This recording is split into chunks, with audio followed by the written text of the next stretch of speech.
Formaður Sjálfstæðisflokks hefur mælt með samningaleið við Breta og sagt dómstólaleiðina ófæra, mælt með dómstólaleiðinni, greitt atkvæði með þjóðaratkvæðagreiðslu og síðan lagt til að hætt verði við þjóðaratkvæðagreiðslu og aftur mælt með samningaleiðinni. Nei, ekki. Nei, forsetinn á ekki að skrifa undir þessi lög.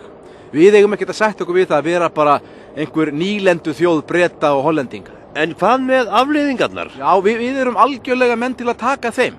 Og nú bara skora ég á forsetann að sýna manndóm og neita að skrifa undir. Þeirra eru öll ákvæði þess samning sem að hér gengur til atkvæðagreiðslu og þeir hafa neitað þjóðinu að hafa skoðun á.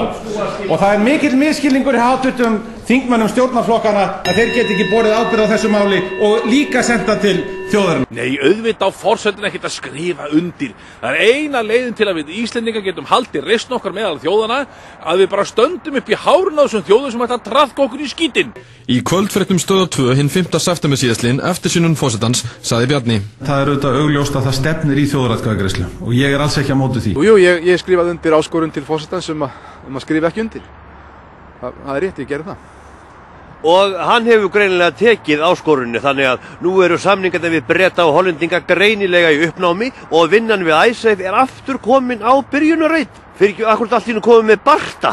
Sko, það er alltaf sama sagan með ykkur fjölmiðla með þið svoleiðis slítið allt úr samhengi. Það er Á fundinum í Valhöll í dag hvatti Bjarni hins vegar ríkisstjórnina til að halda ekki þjóðaratkvæðagreiðslu og setjast aftur á samningaborðinu. Ef ríkisstjórnin áttar sig og leggur grunn að nýjum viðræðum með aðkomu allra aðila, allra stjórnmálaflokka, þá mun ég ekki leika sama leikinn og utanríkisráðherra og fleiri hafa gert í þessari viku. Ég mun ekki segja, nú þið skiptið stöðugt skoðun. Maður bara áttar sig ekkert á svona rugli, sko. En býtum, var ekki þjóðin fara fram á þjóðaratkvæði? Þjóðaratkvæði? Þetta kostar fleiri 100 milljónir og hvar ef að fá það lánar? Sko, svona stælar alla tíð. Bara sama saga. Svona stælar alla tíð. Svona stælar. Áttar sig á þessu. Og það er alveg ljóst að þessi forseti, hann á að segja af sér og það bara í kvelli, sko. Nú bara förum við á söfnum undirskriftum og skorum á hana svona stælar alla tíð. Virðulegi forseti, ríkisstjórnin skal fá að bera ábyrgð á þessu. Jafnvel þó að þetta sé skíturinn eftir okkur sjálfstæðismenn.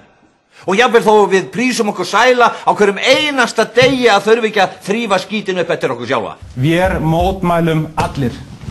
Þó í lífsins draumi bjáti eitthvað á, ákveðinn og sterkur sértu þá.